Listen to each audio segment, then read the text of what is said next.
Hello and welcome back to the channel. My name is Jason with Wolf Overland, and today we are installing the AEV rear differential skid plate. A couple of things I like about this skid is the protection around where the drive shaft bolts to the rear differential, as well as its thin profile and compatibility with the AEV lift kit. A couple of the cons is obviously the price point and the metal itself.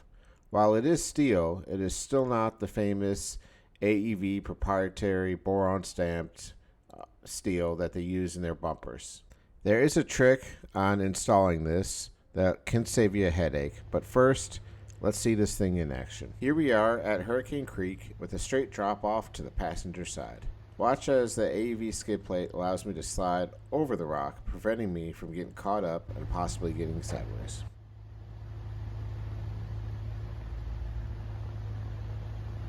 Again, super easy install. We just got our 3/8 impact, we got a 15mm deep well socket with a little extension, and we have the electric torque wrench.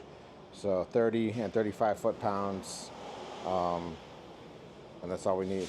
So let's go get this on. So this is my 2022 Jeep Gladiator Eco Diesel. It's a Rubicon model, and this is the rear diff. And I do have the AEV lift kit with their drop-down bracket. So let's see how tight this gets. My first time installing this, I installed those U-bolts on the outside and bent them. I got another set shipped out to me for free and torqued it in the right spot. So make sure you put the U-bolts in the correct spot on the raised housing itself. So I'm doing this one-handed. It would probably be a lot easier if you had an assistant kind of hold this for you. Once you get one side started, so obviously that was the hard part, is just getting the bolt started. Let me show you how much clearance you actually have in between the drop-down bracket. So when installing the AEV diff protector, you want to make sure that you put the U-bolts on the actual solid part, not on the tube. If you put it on here, it won't go on right and you'll bend it. So you want to put it on there, and when you tighten it up, it stays on there. But if you don't, you'll bend the crap out of it like I did with the other one. So again, torque evenly to 30 foot-pounds with the same amount of thread on both bolts. I haven't torqued this one yet, but 30 foot-pounds. All right, now I just got a single bolt and this that go up here. So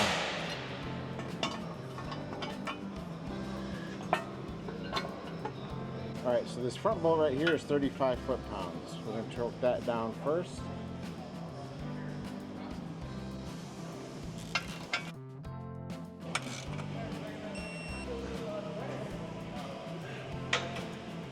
And then these rear bolts are 30 foot-pounds, but you gotta have equal thread showing.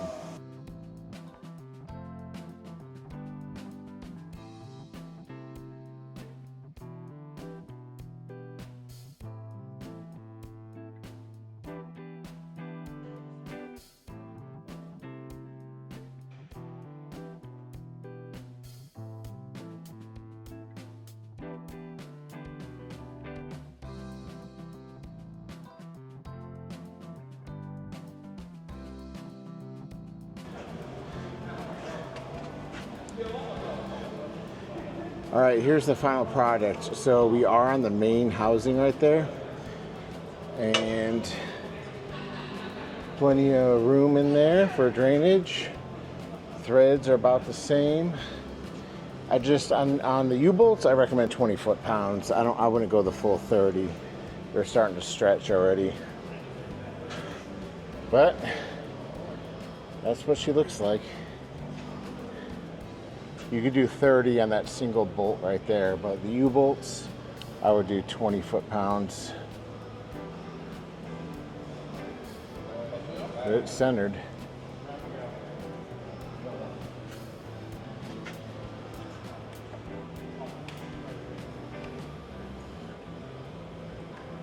It just sits right behind that.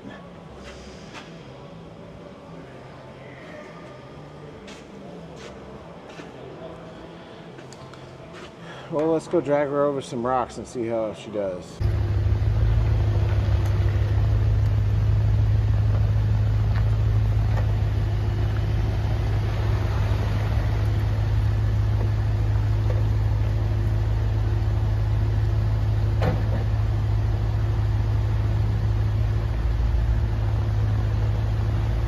That's it for today. Please do me a favor, like, share, subscribe, hit the notification button for more Jeep Gladiator content and adventure videos. Thanks.